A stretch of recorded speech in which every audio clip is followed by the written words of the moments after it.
So here I am out in the mountains. It's pretty cold here. I'm wearing like 2 jackets here. So I've been asked a question quite repeatedly in person as well as on the internet. And I'll read, somebody asked me a very pointed question actually. And the others have asked me the same question in another way or form or one way or the other. So the question this guy wrote is, I am thinking this bike or another BMW, by this bike he means the Tiger 900. How does this bike handle compared to the GS? Which one feels like it has a lower center of gravity? How high are the revs at an average 80 plus miles per hour on the freeway speeds? And the engine vibrations. It's a great question. And I think because I have personally owned the 1250 GS and I rode it around for a couple of years, like many thousand miles, and then now I own the Tiger 900 GT Pro, sorry, not the GT Pro, the Rally Pro, and I'm riding it around. I've already ridden it about 2,500 miles, so I can totally give a comparison. So this is a very pointed comparison. I've done other videos where I've talked in general about bikes, right? But this is more about the 1250 GS and about the Tiger 900 Pro. So when I say something, please don't think that, one bike is superior to the other, this way or the other way. It's not. They're both really good bikes. I've ridden them both. So the first, let me go over it point by point. Let's see. So the first point was, how does this bike handle compared to the GS, the 900 Rally Pro?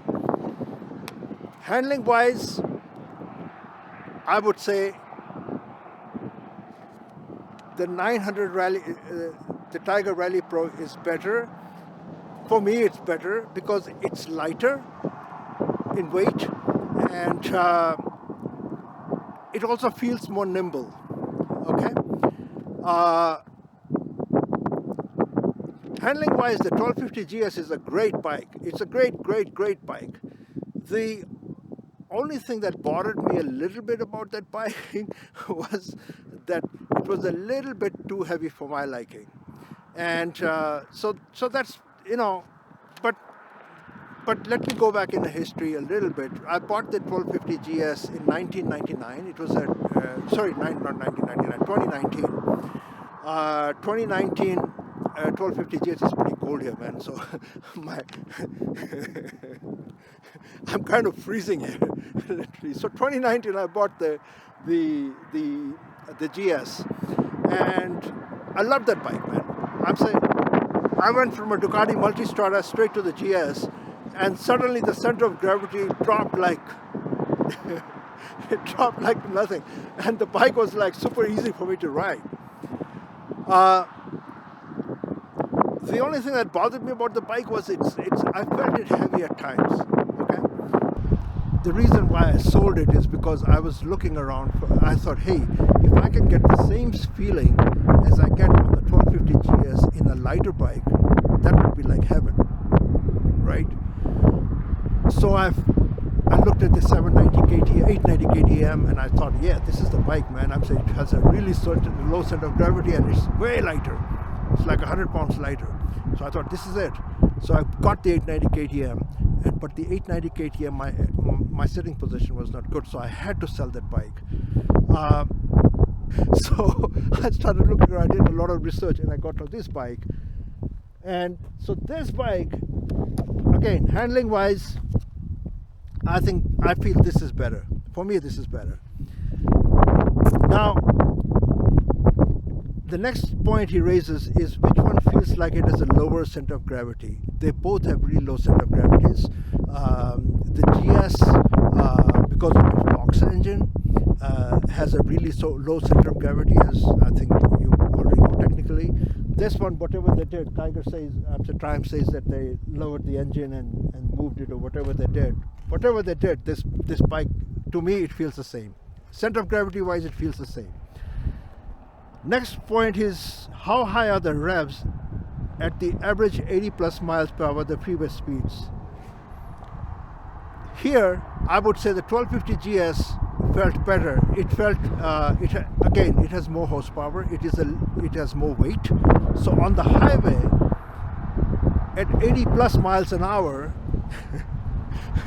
the GS is a little better. But mind you, this one is, I've just been doing like 70, 75. It's been cold, so I didn't go to 80, 85. But man, this feels good. But I'm just comparing the two, okay? So if one is like 8 out of 10, then this is like 7 out of 10. So really, I'm saying, I'm happy with this, to be honest with you. I'm happy with the 900 Tiger Rally Pro. And then he asks about engine vibrations. Engine vibration wise, they both feel very solid. The braking systems on both are really, really good. The only difference, see, between the 1250 GS and the 900 Tiger Rally Pro, the only big difference I would say is the weight. This is a lighter bike.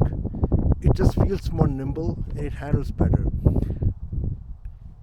Highway wise, like, you know, at 80 plus miles an hour, I don't ride bikes to race them on the highways. I don't. I ride bikes to ride on streets like this. Like, this is a mountainous road. I'm going up to Mount Laguna, actually. Let me show you a little bit around. It's a beautiful, beautiful, beautiful ride here. So I'm saying I think you can guess. You can have a guess of what it would be like. This is a very mountainous road.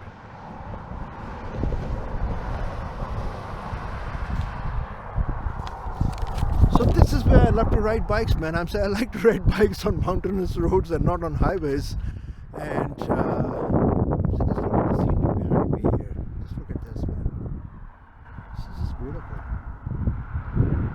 I hope you can see.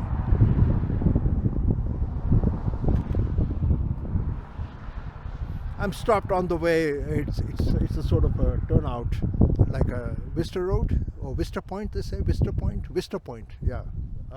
A point where you can stop and take a look at the scenery. So this is one of those points. They're both really good bikes. Really, really good bikes. The other big thing I would say between those two bikes that I liked about the GS better was probably the seat. The seat is not bad at all, but that was a bit more comfortable. What else? Yeah, I'm saying, and oh yeah, the one big thing that I really liked about the 1250 GS is the mirrors. These mirrors are awesome, but for some reason, the mirrors on the 1250 GS, man, they are smaller than these mirrors, but they are so freaking steady that I don't know what they did, man. It's BMW, I guess. Anyways, I better get going. This is cold. It's getting colder by the minute here. At least I'm feeling cold. I'm like wearing 2 jackets here. Ride safe, guys, and cheers.